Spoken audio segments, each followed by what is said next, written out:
Hello and welcome to Harry Cole Saves the West, the show where American grit meets British backbone. Tonight, splits on the US right have exploded, not least over America's relationship with Israel. 27-year-old Nick Fuentes is anti-Israel, well frankly he's anti-Jewish, and he thinks Charlie Kirk sold out. A 5-minute listen to his podcast is 5 minutes down a rabbit hole of anti-gay, anti-women discourse, pumped out to his legions of online fans, mostly male, despite being shunned by more mainstream right-wing figures. Well, all that changed this week. Tucker Carlson's interview with Fuentes has lit up the political right, sparking fears his pretty ugly brand of politics is going mainstream. On some level, we do need to be exclusive, not inclusive. We do need to be right-wing. We do need to be Christian. We do, on some level, need to be pro-white, not to the exclusion of everybody else, but recognizing that white people have a special heritage here as Americans. Plenty more of that coming up, but is it cutting through? Last night, J.D. Vance, the Vice President, was speaking at a Turning Point rally in Mississippi when he came face-to-face with a fair few of Fuentes' fans. The President of the United States could only get that peace deal done by actually being willing to apply leverage to the state of Israel. So when people say that Israel is somehow manipulating or controlling the President of the United States, they're not controlling this President of the United States, which is one of the reasons why we'd be able to have some of the success that we've had in the Middle East. So is it just people arguing on the internet or a dramatic shift in American right-wing politics? Joining me tonight in his usual Thursday night slot, Raheem Kassam, editor of the National Pulse, and a man with his finger on the pulse of the MAGA movement, of the Republican movement, of the American right, especially the online discourse of the American right. Raheem, what is going on? This has been bubbling under the surface for a year or so now, but just at the time when the left, frankly, ripping themselves to shreds, radicalizing teenagers to the point that they shoot people, isn't this the time for the right to be attacking the left rather than each other? Yeah, well, thank you, as usual, for having me. Welcome Harry. Yours is the only show I'll do. Excellent. Yours is the only show that will have me on. I'm not sure that's true. But look, I really appreciate the subject. I really appreciate the question. It's something that I mull over almost all the time now. And the Fuentes stuff, I think, is particularly emblematic of a malaise on the political right at the moment. I think there's a listlessness because people are looking towards a post-Trump world. They're trying to figure out what the movement is going to be, what it's going to look like. And listen, I'm let 100 flowers bloom kind of guy. I don't necessarily believe in cancelling people for their speech. And there's a lot of things that Nick Fuentes says that actually resonates with especially white working class men all around the country who feel cut out of the political settlement here. The question is, are we going to move from a MAGA, which has been inclusive. President Trump made a point to reach out to all sorts of people. I mean, had dinner in 2022 with Fuentes and Kanye West. He also went out to Hamtramck and had dinner with the Muslim leaders in Hamtramck and tried to win their votes over, won a lot of their endorsements over, actually, to the chagrin of the Democrats. So it's a very delicate line that we are facing here. But what's really interesting is if you listen to Fuentes of 5, 6, 7 years ago, when he's on television, he's on these live streams giving Hitler salutes and saying all this stuff. Yeah, I mean, let's have a listen to it. He's very much trying to change the way he comes across now, and you saw that in the Tucker Carlson interview. Well, yeah, as you say, he once joked about comparing the Holocaust to putting cookies in the oven, saying that every Jew in America must convert to Christianity or leave the country. I mean, the guy is, it is a fringe view that you would expect on the political hard left rather than necessarily the political hard right of late. But there's a difference between cancel culture, in my view, and actively and openly promoting someone. Let's have a little look at some of the Tucker interview there. I thought you were a Fed. I thought you were a Fed. I was a Fed. Yeah. I'm not a Fed. But whatever, I don't care what people think. We showed each other our badges. We know we're all very jolly there. Let's watch a bit more. I'm sorry I called you gay, by the way.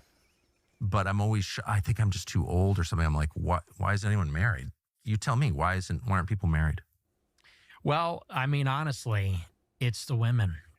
That is a fairly voter-repellent message to half the American population who are women, right?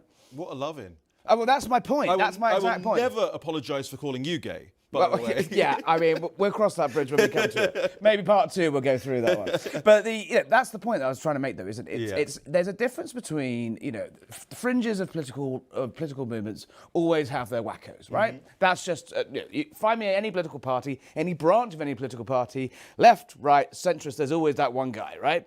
The problem here is that Tucker has an incredible platform, and we had him on the show earlier in the week, and we will talk about that in a moment. But he has, this is a marked moment in the right, because suddenly Fuentes isn't just the guy shouting to groypers on the internet. He's being platformed by, possibly the most influential broadcaster on the planet. Listen, I wouldn't have walked in here today thinking that I was going to defend Nick Fuentes at all, but I will say in his defense this. The things that he said there, right, those are like 4chan tropes that you find in the darkest corners of the internet.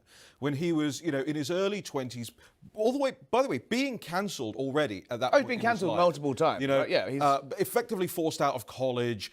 He was put on a no-fly list. There are all these things that sort of pushed him to working in this really weird part of the internet. And it is a really weird part of the internet. He did a video once where he walked around with a furry dressed as a cat around. He's done all sorts Which of is why weird stuff. Tucker Carlson, was presumably at the time said, what did he say? Right, and he said all sorts of weird stuff. But what's really interesting is, you and I have said the same things probably all of our lives, is that sunlight is the greatest disinfectant. And actually, the more coverage that Fuentes seems to be getting, the more platform he seems to be getting, he actually seems to be moderating. Interesting, but then at the same time, we watched the Turning Point rally last night, taking up Charlie Kirk's mantle. The Vice President, Erica Kirk, his wife, were there. And I thought it was really striking that a lot of the questions were of that sort of ilk. Sure. Well, we'll talk about the relationship between the US and Israel and the wider Republican movement. But there was a lot of, and J.D. Vance handled a lot of them very well, but there were a lot of sort of hostile questions from the right to Vance, which are talking points pushed by Fuentes. And Charlie Kirk himself had said Nick Fuentes is poison, and he will poison our movement, and he will bring shame to our movement if we embrace him. But it looks like it's kind of already, the stream is already poisoned. Well, there will be parts of the movement, I think, that will embrace more of an identitarian message. I think there has been a strain of that on the political right on both sides of the Atlantic for a very long time. I have no truck with him personally. He's attacked me online before multiple times. We've all done that. And set his, well, sure, but he's at least funny. Yeah. But no, and unfortunately, he's not going anywhere. He's here to stay. He's determined to do it, and he's got a massive audience now. Yeah. Right? And so you just have to figure out, all right, is there a way to get him to be a little bit more normal, to be a little less cringe, and find that little corner of the movement for him? Let's have a look at what Kevin Roberts, the boss of the Heritage Foundation, said today. Obviously, sort of once upon a time, almost the deep state of the right, an incredibly powerful body within the right. The think tank it's more than a think tank. It's a sort of, how would you describe it? No, it's a hub. It's a hub on the right in America, and it's been that way for decades. But look what their boss said today. Christians can critique the state of Israel without being anti-Semitic. And of course, anti-Semitism should be condemned. My loyalty as a Christian and as an American is to Christ first and to America always. We will always defend truth. We will always defend America, and we will always defend our friends against the slander of bad actors who serve someone else's agenda. That includes Tucker Carlson, who remains, and as I have said before, always will be a close friend of the Heritage Foundation. The venomous coalition attacking him are sowing division. Their attempt to cancel him will fail. Most importantly, the American people expect us to be focusing on our political adversaries on the left, not attacking our friends on the right. I disagree with, and even abhor, things that Nick Fuentes says. But canceling him is not the answer either.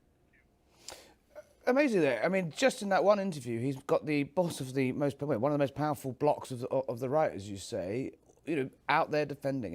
They're tilting the arc of the Republican Party towards them. They've got, they're setting the tunes now.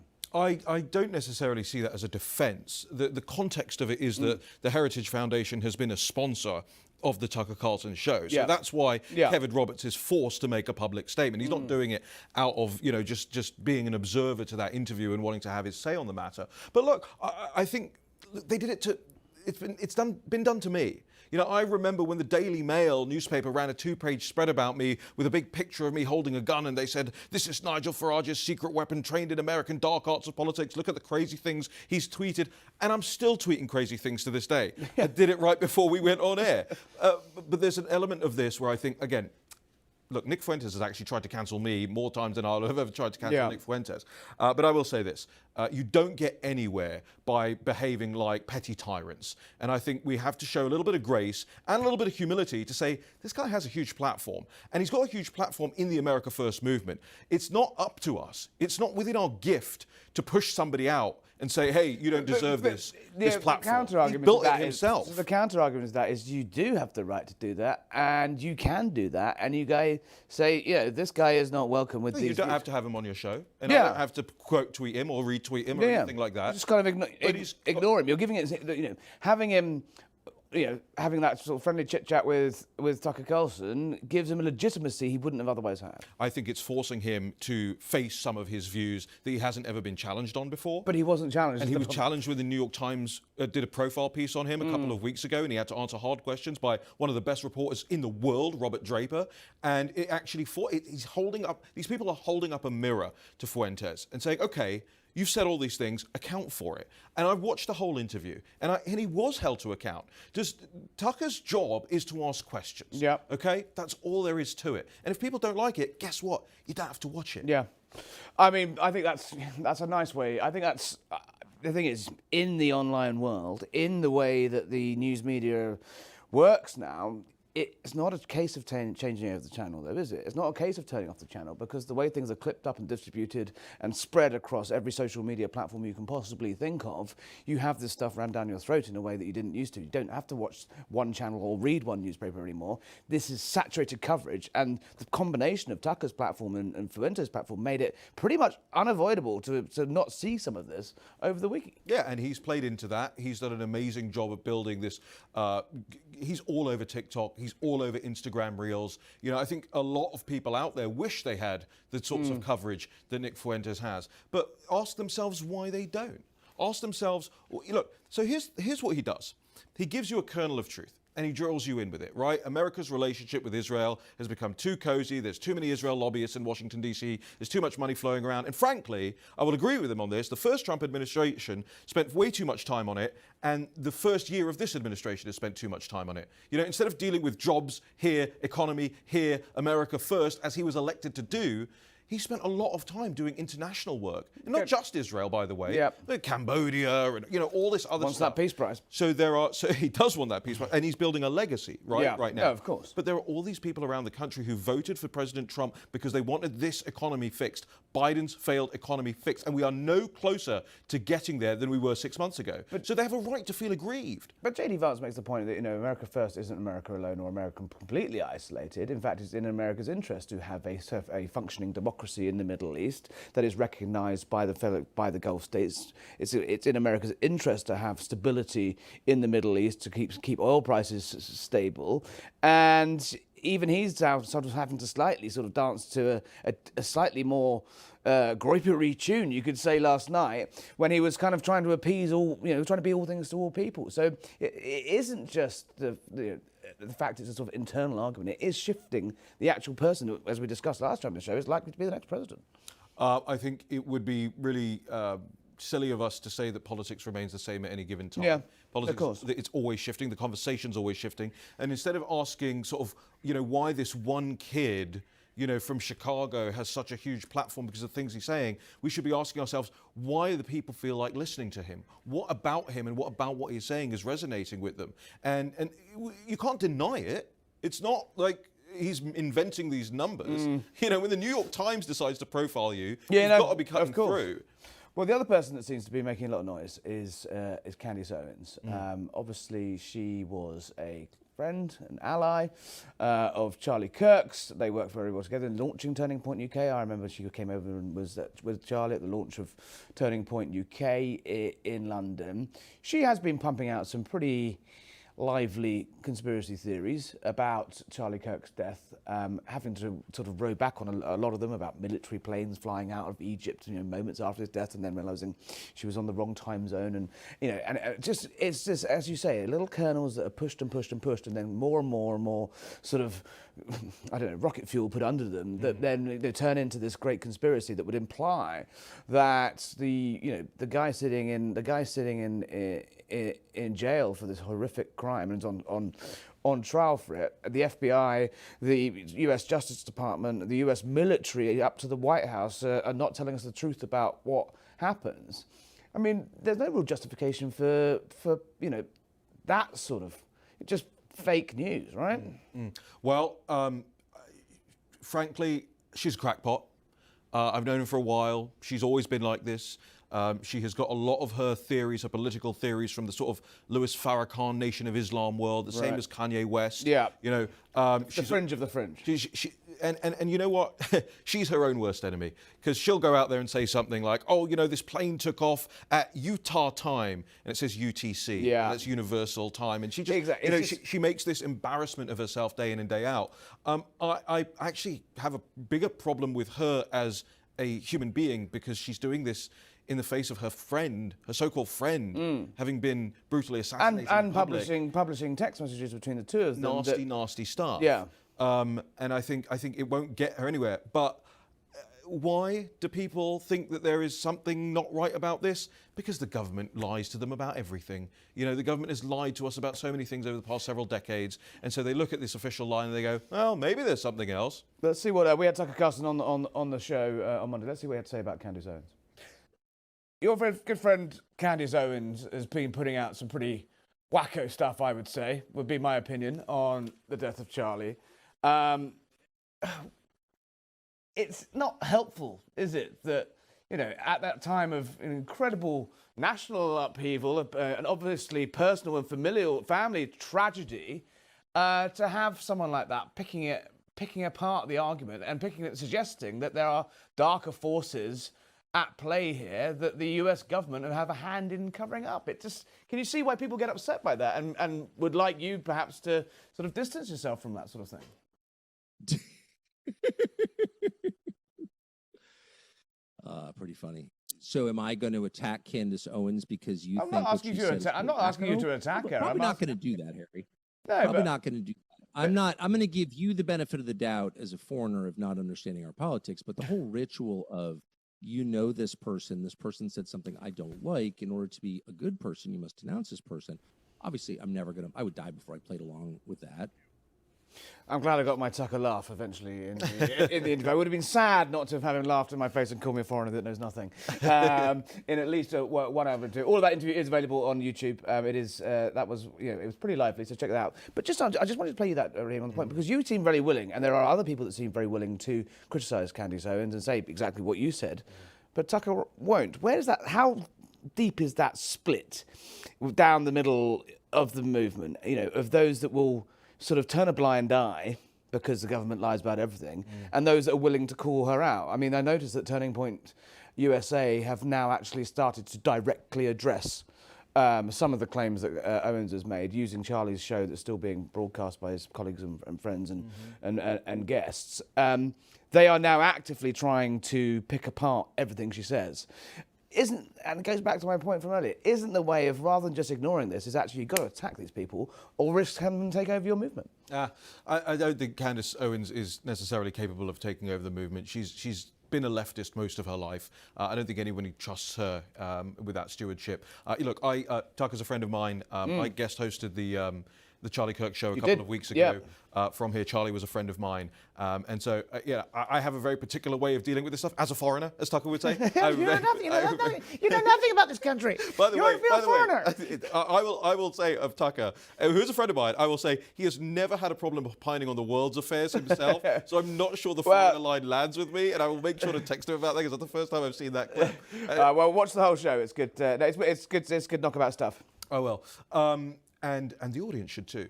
But I think when it comes to Candace, she's never going to coalesce enough serious people around her because she says such crazy things. I do agree with Tucker, though. Because our friends say crazy things, it doesn't mean we need to disavow them. We don't have to agree with them. I'm sure I've said lots of things, Harry. I've spent 20 years ignoring things you say. Quite right. But then let's take another figure then. You've got Marjorie Taylor Greene, Congresswoman, very anti-Israel, has been very vocal in the last few weeks, attacking Trump for his focus on foreign affairs. She's going on The View, the sort of bastion of Whoopi Goldberg-led left-wingery on American television. Something fundamental is shaken, and the movement is tearing at the seams. Yeah, and look, I think we shouldn't necessarily, you're right to bring these people up as examples, but we shouldn't be focusing on the people. We should be focusing what is their big gripe. And their big gripe appears to be Israel and the Middle East. Well, that's it. That's what it all sort of comes back to. There is a fundamental shift. If you look at the... And we are allowed to talk about that. Of course you are. But my point is there's a difference between addressing and looking at America's relationship with Israel and the West's wider relationship with Israel, and including Israel in the broader Western alliance, and making jokes about putting cookies in ovens. Like there is... that's the problem. It feels like the... Things that were being said about Israel and Jewish people in this country and in the UK, we saw the long anti-Semitism massively up in the UK as well. It seems to me that things that being completely unacceptable to say about Jewish people 18 months ago, 2 years ago, post-October 7th, have been kind of neutralised, and people are saying stuff that you just think, where is this coming from? I was sitting last night at dinner with 4 Jewish friends of mine who all told me that they are starting to get fearful of where this rhetoric is going, okay? And as the non-Jew at the table sort of said to me, what do you think? Like, what are you hearing as the person who talks to the MAGA right, every single day as I do, and I'm part of that movement?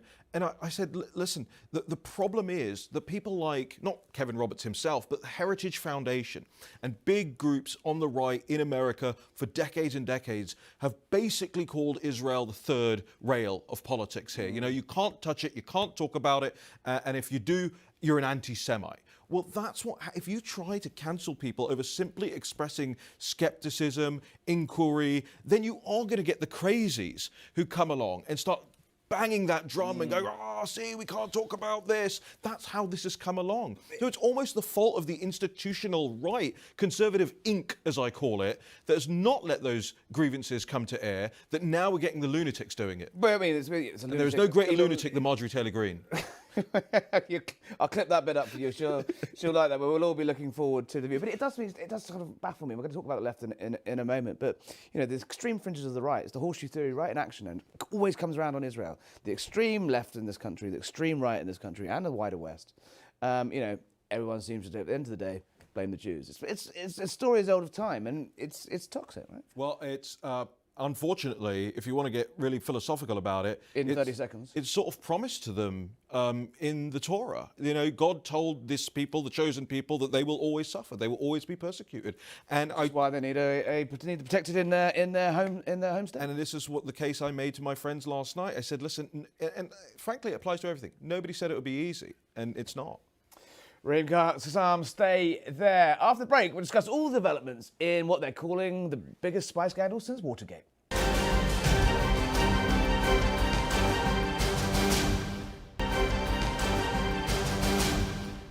Welcome back to Harry Cole Saves the West. Don't forget to subscribe on YouTube. You can see that Tucker Carlson interview. You can see lots more. Just search Harry Cole Saves the West. Now, in what was once dismissed as partisan paranoia is looking like a terrifying political reality. We now learn that over 160 Republicans were secretly investigated by Biden's FBI in an operation codenamed Arctic Frost, and whole media companies, journalists, campaign groups, family members have been dragged into the snooping. Lawmakers like Chuck Grassley and Jim Jordan say it's proof the administration have been running a political hit list for a decade. Still with me is Raheem J. Kassam from the National Pulse. 197 subpoenas have been revealed by the House Oversight Committee now, targeting 34 individuals, including the president, his family, his aides, his lawyers, his kids, 163 businesses, including some of the biggest media companies in America, Fox News, Newsmax, dragged into this ginormous phishing exercise. I know we looked at this briefly last night, but the more I've been reading today, Raheem Kassam, about this development, started with 6 senators, and now it's basically anyone who's who in the Republican movement. This was way out of control, right? Oh, it's way worse than way out of control. I mean, you will probably remember when President Trump made the allegation that Obama's government was spying on his campaign, and they laughed at him. They called it fake news. They said he was spreading disinformation and misinformation about the role of the DOJ and the FBI. Then they turned out and sort of admitted that actually, yes, They had a little phone tapping here. And, we did do The that. Russiagate, yeah. Trump Tower, all of that. We looked at the Alpha Bank links, all of that. Then the allegation was made again during the last campaign that that the Biden regime, I never say government, I never say administration, because it's been run like a regime, it's been run like a junta. They have been targeting political opponents with kind of general subpoenas, general warrants, things that the founders of this country explicitly decried when they were setting up this country, to not have a situation like we had in the United Kingdom, where the state could just bear down on you with all of its power if it's suspected that you were ready to take political power away from them. Even in the United Kingdom, they're explicit. I mean, they're conventions, because everything in the English constitution is done by convention and precedent. But there is direct convention that MI5, MI6, the security services do not spy on elected lawmakers. That's now. I mean, when they were founding this country... No, exactly. But any protection in the United States seems to have been thrown out the window. So a lot of people are comparing this to Watergate. Yeah. I think it makes Watergate look like a drop in the ocean. This is actively... And I will break some news here. I was on 2 of those subpoena lists. Were you? Well, there we go. And luckily, they never came after me. For whatever reason, they dropped the interest in me along those lines. But why did this happen? This happened because there was the idea in 2020 of floating an alternative slate of electors after the election, to say, we don't believe in the results of this election. We're going to ask the Senate to look at an alternative slate of election, and therefore an alternative result in 2020. Now, there are all sorts of things that we still don't know about the way that worked, and it'll all shake out, right? I hope it shakes out faster than it's currently looking at, and we'll get to that in a moment. But that's happened twice in American history before. And at neither time has it been used as a predicate to start a criminal investigation. It happened under Kennedy, and it happened in the 1800s. And at neither point was anybody criminally charged. So Merrick Garland, Joe Biden, and Jack Smith. Yeah, it was the FBI, the head FBI investigation. Well, let's talk about who Jack Smith really is. Jack Smith is somebody who prosecuted war crimes in The Hague after the Kosovo War. He is used to going after the nastiest people in the world, and he is used to using the nastiest tactics to get them. That's how you have to do. You have to fight fire with fire. Jack Smith applied that same mantra here, and he went after Republican lawmakers, campaign groups like Turning Point USA, Heritage Foundation types. Catherine Herridge has got great reporting out there about it, former CBS News reporter who's really at the cusp of all of this. And they went in with this general accusation that simply alleging that there could be an alternate slate of electors is proof of a crime.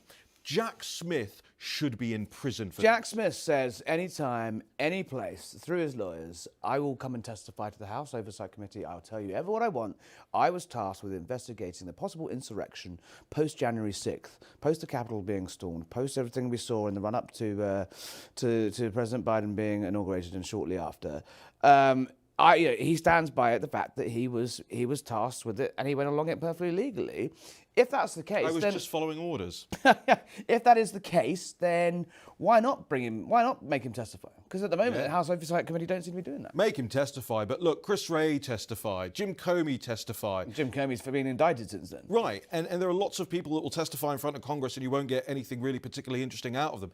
This goes to the heart of way more than that, because there are still people currently working at the DOJ and the FBI who are part of Operation Arctic Frost and who need to be fired and held to account for themselves. You may not, simply put, it's not a question. There's no argument about this. Roll up especially elected members of the Senate and the House in a general idea of a conspiracy. You don't have a predicate for a crime. So how can you be issuing these subpoenas? How can you go to AT&T and Verizon and say, we want these... Ted Cruz's landline And exchange one of his details. staff members' cell phones Yeah. was rolled up in this as well. How could you possibly And think it fell that to in the the- United States of America that is acceptable? It fell to a mobile phone company to turn around to remind the FBI of the existence AT&T's lawyers said no. of the first. And they backed off. And they backed off, which tells you Exactly. everything you need to know. Tell you everything you need to know. And I called it Arctic Fox earlier because I always do that. Arctic frost. Did you know it's a type of tree that flourishes, an orange tree?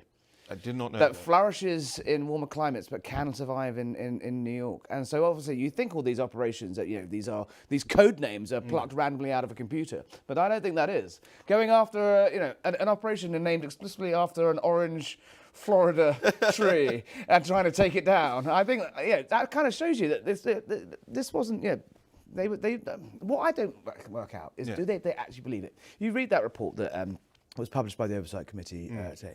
In there are like these emails that are basically accusing kind of think tank types and campaign organisers, elderly campaigners for the Republican Party who've done 50 years service training Senate staff how to be, how process works and things. Training campaign organisers on how to run elections and how to tally votes. These are volunteers in political parties. You get them all around the world and suggesting they are somehow part of a sinister insurrection plot that stretches from Donald Trump down to the boots on the ground of the people delivering leaflets in America.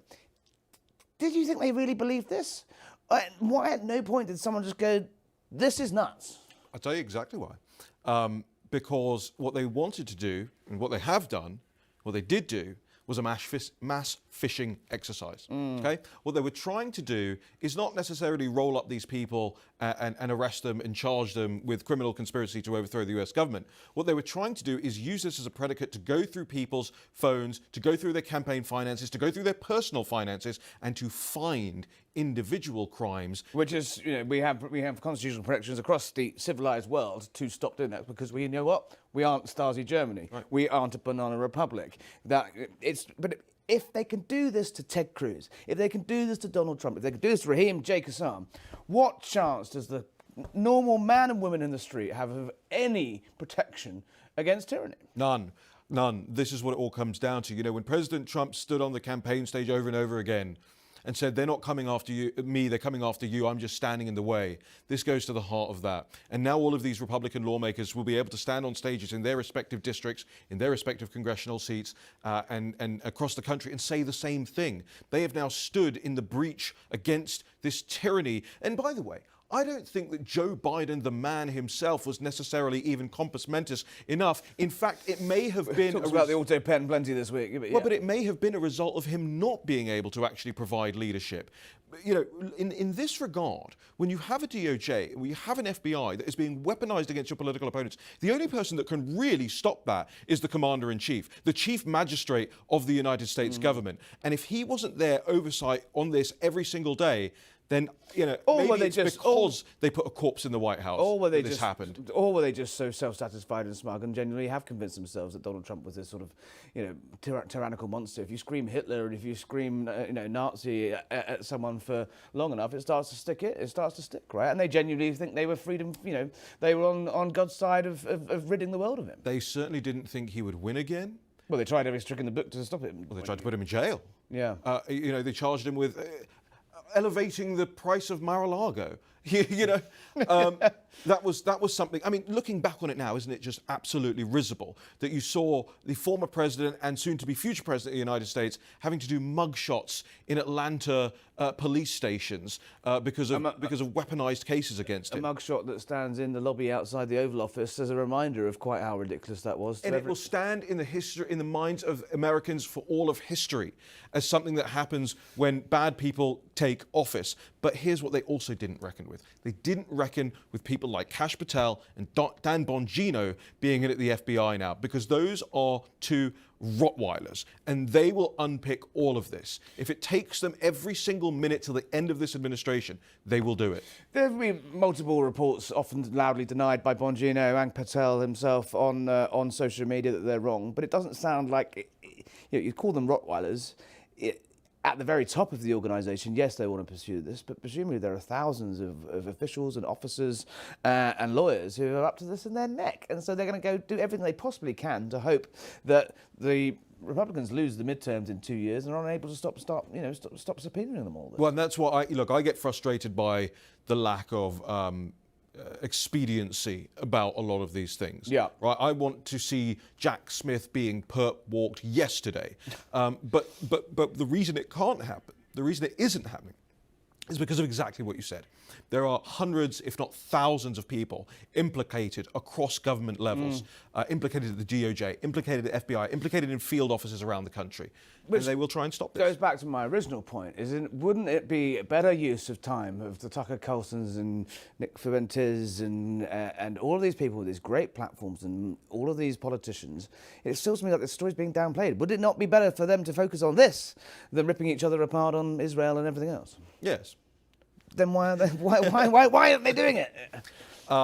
It goes back to the point about the third rail. You know, this story, Arctic Frost, is now being covered across the gamut. It's breaking through. I mean, when we started it out, 3 weeks ago, when it was 6 senators, it was sort of it was lowballed, right? People like Candace have nothing to add to this investigation and this conversation. They don't know enough about it. They don't have enough expertise. They're used to just inventing stuff, and you can't at this point because it's so granular. Grassley's office is putting out so much detail on this stuff, and honestly, I'm afraid to say, you know, she is just not a detail-oriented person. And it strikes to me that there is plenty more of this to come, right? Yeah, and she can focus on Brigitte Macron. Well, we are live on radio in the UK, so let's not repeat what she said about Brigitte Macron. Thank you, Raheem. I don't know if we've got time to play this clip, but I want to just before you go, because I know you're leaving us before after the next break. But one of my favourite people in America, America's toxic boyfriend, Gavin Newsom, governor of California, obviously running for president. He was being finally challenged on what everyone's saying, that he's a bit of a psycho. What do you make of all the Patrick Bateman talk? I don't know, but I mean, people say that you are like American Psycho. Yeah. Jesus, yeah. Like I said, new scum. I mean, look. But even your friends like say this. Oh, do they? I mean, yeah. I'm going to reevaluate my guest list. I mean, there was a comedian that said a literal comic book villain from Central Casting, Patrick Bateman vibes.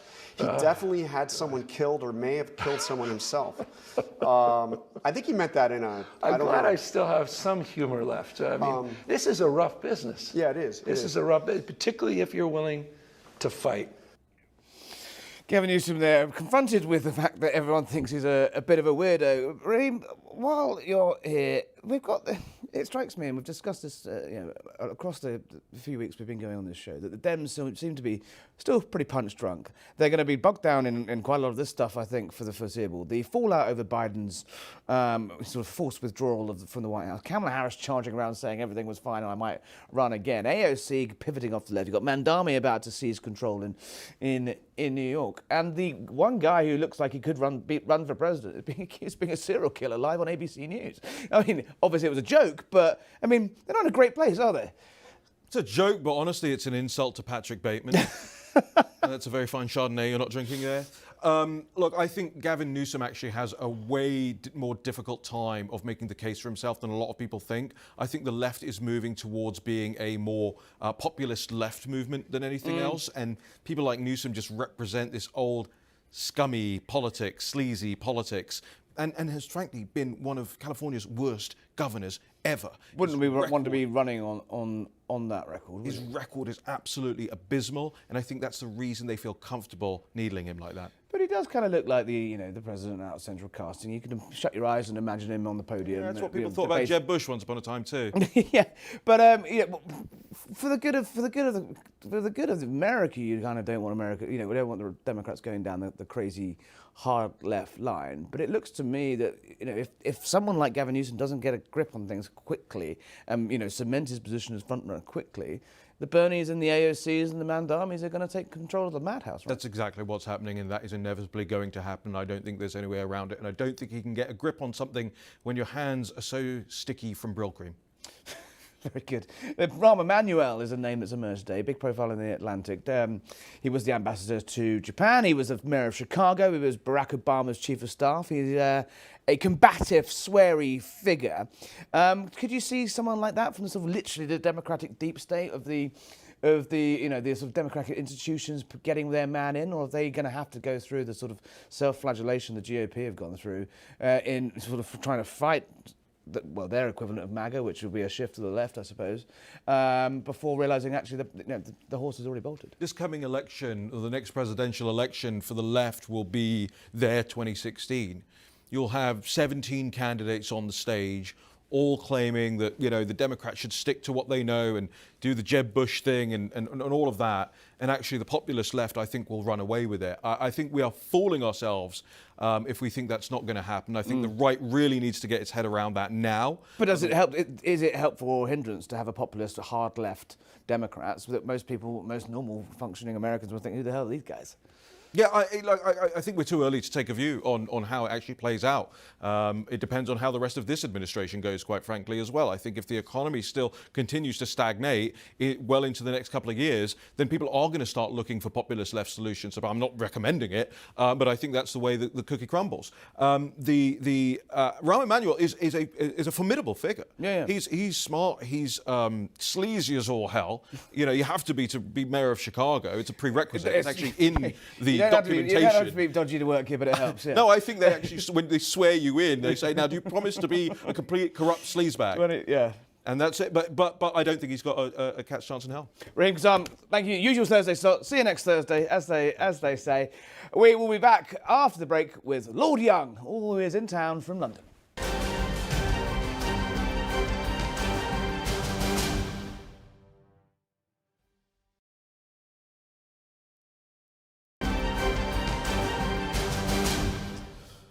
Welcome back to Harry Cole Saves the West. Don't forget to subscribe on YouTube. You won't miss a thing. As ever, free speech is under fire across the West. No more than in the United Kingdom, no more than in the United States, and across the mainland Europe. German political activist Naomi Seibt, nicknamed the Anti-Greta, is now seeking US asylum after claiming years of death threats of Antifa and begging the State Department to let her move to America. She says Elon Musk is privately backing her move across the Atlantic.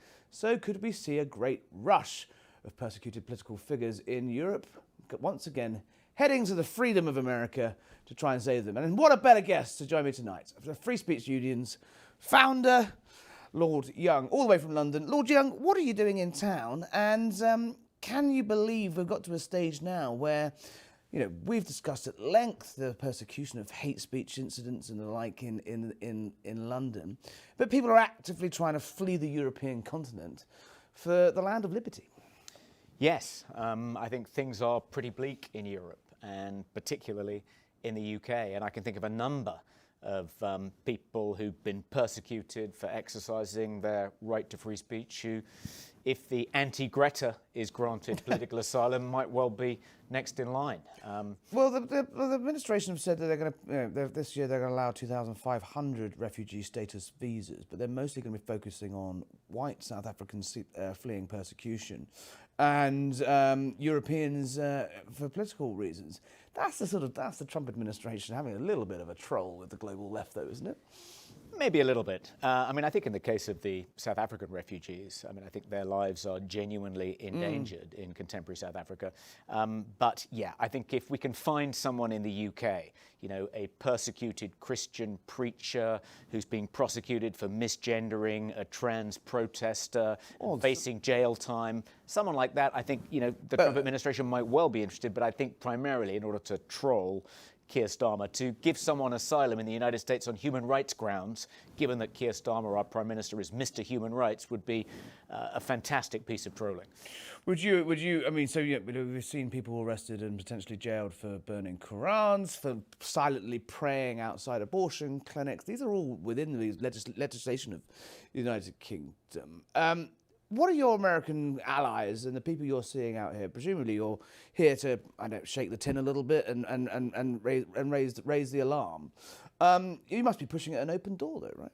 Yeah, I think there's a great deal of concern in this city about the parlor state of free speech in the United Kingdom. They still see it as the mother country. They see our parliament as the mother of all parliaments. They see a great connection between America and Britain. So they're genuinely alarmed at stuff they see on social media. Police officers turning up on people's doorsteps because of hurty words on X. Are they alarmed at the fact it's when Americans get dragged in, or people that live in America? We covered extensively the Graham Linehan case, when he was thankfully now dropped, where he made a joke on X about trans, and then he landed in London and was detained by 6 anti-terror cops. He lives in Arizona. He's suggesting he's going to claim asylum here. There was another Free Speech Union case that you raised about the American mother, who was, I think, a cancer sufferer, who'd put some quite fruity stuff on Facebook about Donald Trump, but again had the cops feel collar. Is it just a concern about Americans in Europe and London, or is it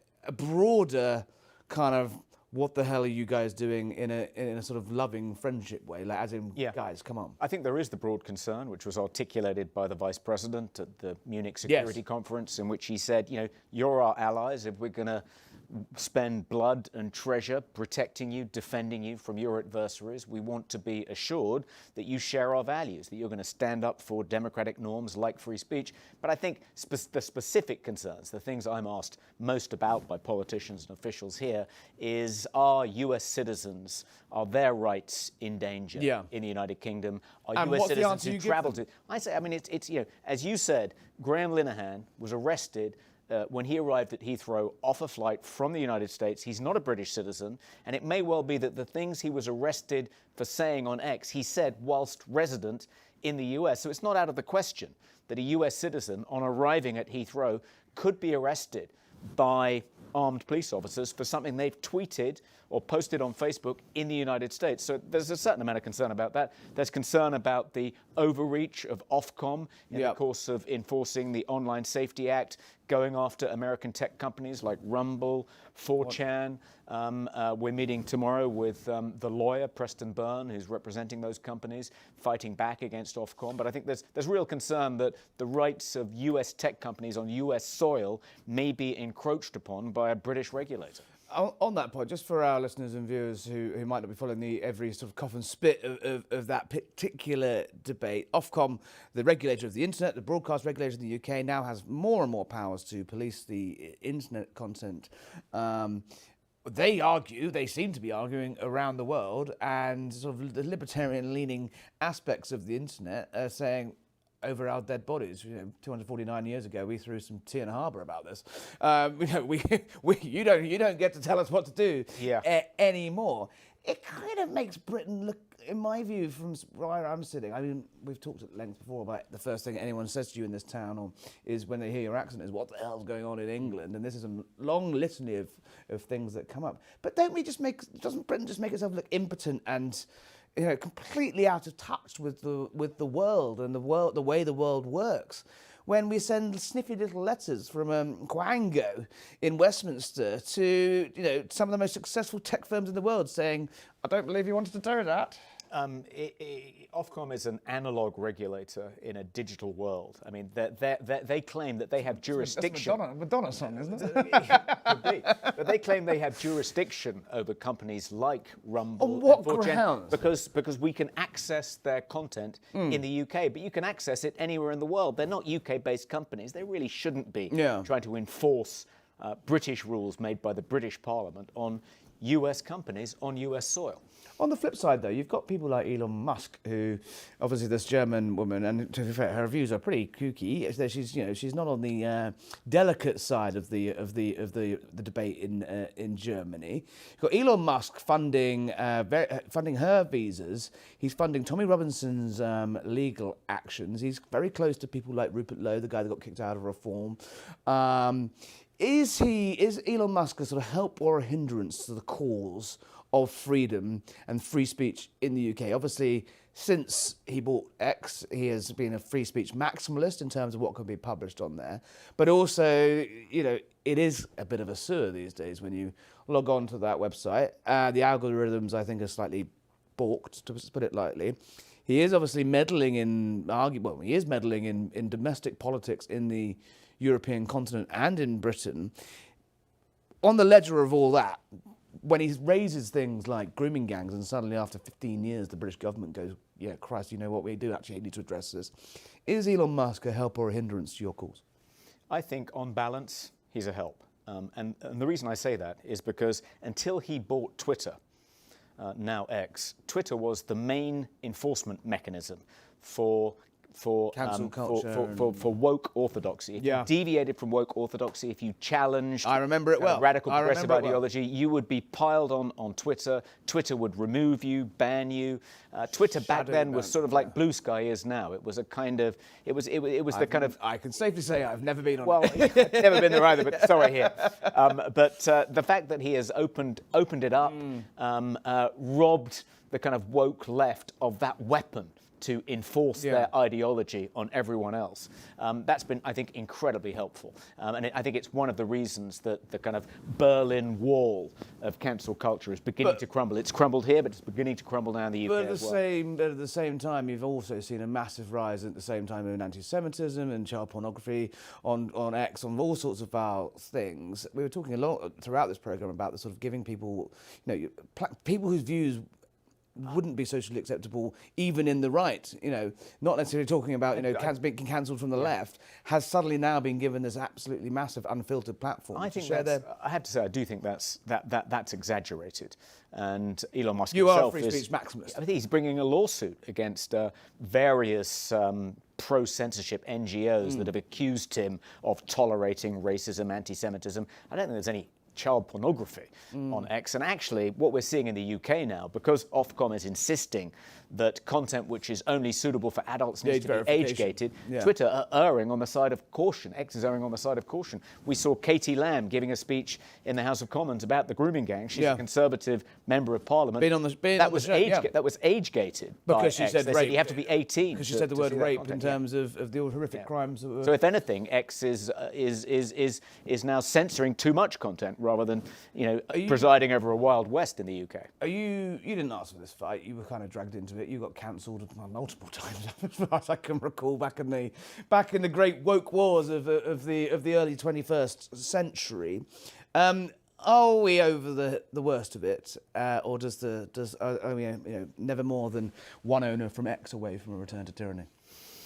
The battle's certainly not over. The Free Speech Union has won a number of good victories recently. You mentioned the Hamit Koskan case, the Turkish refugee who was prosecuted, convicted for burning a copy of the Quran outside the Turkish consulate. We managed to get that conviction overturned by the High Court. So now I think it'll be harder for people to be convicted of a crime for burning copies of the Quran. So we're winning a number of victories, but it's El Alamein, it's not D-Day. I mean, we have a war to fight, and every time you win, there's another kind of horde of orcs coming over the crest of the hill.